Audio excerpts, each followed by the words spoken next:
শুভ সকাল বন্ধুরা, mummy doubt চ্যানেলে সবাইকে স্বাগত। আশা করি সকলেই ভালো আছো, আমিও ভালো আছি। আমি সম্পূর্ণ কাজ সেরে নিলাম। এই যে আমি পুজো দিয়ে দিয়েছি।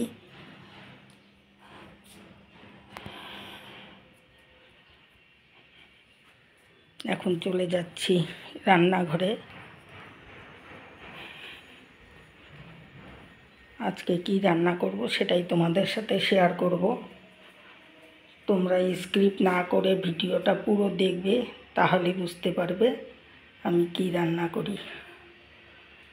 তাহলে আমার সাথে থাকো, আমি রান্নাটা আরম্ভ করে দিই।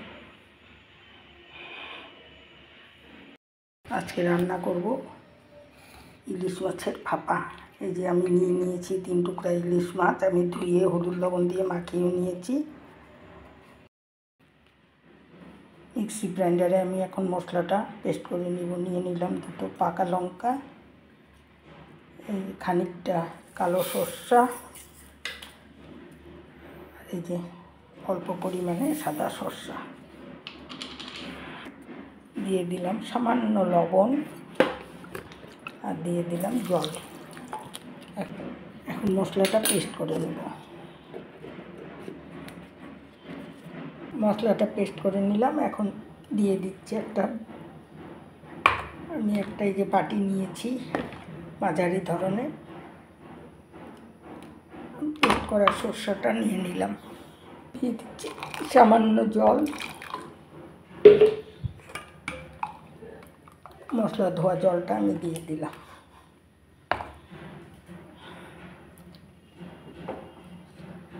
দিয়ে দিচ্ছি পরিমাণ মতো হলুদ গুঁড়া, স্বাদ মতো লবণ,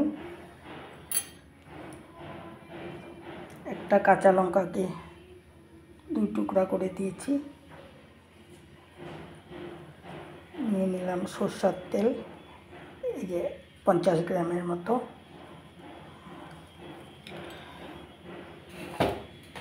নিয়ে নিচ্ছি মাছের টুকরাগুলো দেখো কত বড়। এখন আমি ভালো করে মেখে দেব। আমি হাত দিয়ে মেখে নিলাম।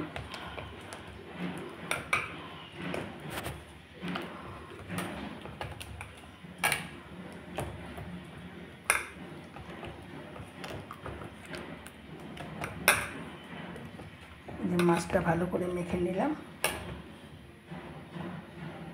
আমি জলটা ফুটতে দিয়েছি। জলটা ফুটে এলে আমি মাছটা বসিয়ে দিই। জল ফুটে গেছে, এখন ওই মাছটা বসিয়ে দিচ্ছি। ঢেকে দিলাম, একটা শিল দিয়ে চাপা দিয়ে দিলাম। ফ্লেমটা একটু লো করে দিলাম। প্রায় আধা ঘন্টা পরে আমি মাছটা খুলে দেখব। আধা ঘন্টা পর ঢাকনা খুলে দিলাম।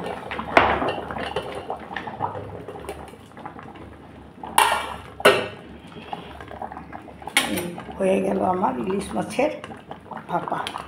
একটু উল্টে দিচ্ছি।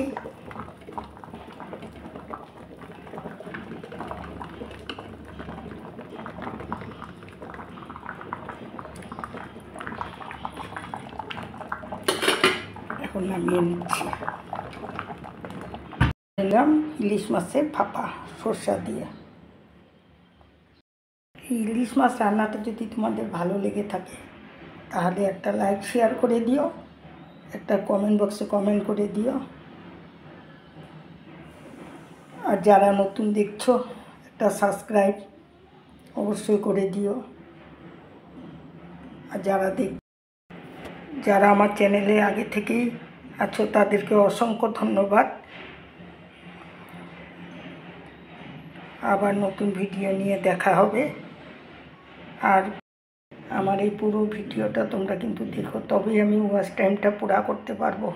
তোমাদের কাছে আমি বিশেষভাবে অনুরোধ জানালাম, তোমরা সহযোগিতা করলে আমি এগিয়ে যেতে পারবো। তাহলে আজকের মতো এই পর্যন্তই। সবাই ভালো থাকো, সুস্থ থাকো। আবার নতুন ভিডিও নিয়ে দেখা হবে। রাখছি।